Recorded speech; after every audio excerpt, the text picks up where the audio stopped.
The pelvis. Now there are three bones that join up to make the pelvis. That's the ilium, the ischium, and the pubis.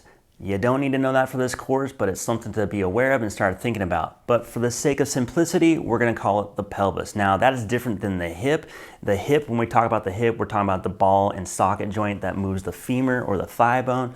We're talking about the pelvis itself now. And the pelvis is controlled by 9 muscles that do 3 actions. Now those 3 actions are going to be anterior tilt, posterior tilt, and lateral tilt. Now I'm exaggerating these movements so hopefully you can see them, but a lot of people are going to be restricting these movements. So the way I talk about this is I put my hands on my hips here and I want you to imagine that this is a bucket of water. When I pour that bucket of water forward, that's anterior tilt.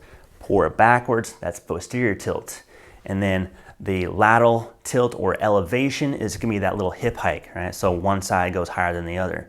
Now, the number of muscles that control each of these actions, you have 5 for anterior tilt, 3 for posterior tilt, and 2 for lateral tilt. Now, when lateral tilt or elevation is happening, those muscles are contracting unilaterally, which means only one side of the muscles is contracting to create that tilt, right? So again, that's anterior tilt, posterior tilt, which is like tucking your tail between your legs, and lateral tilt, that hip hike. So 5, 3, 2, 5, 3, 2. That's the pelvis.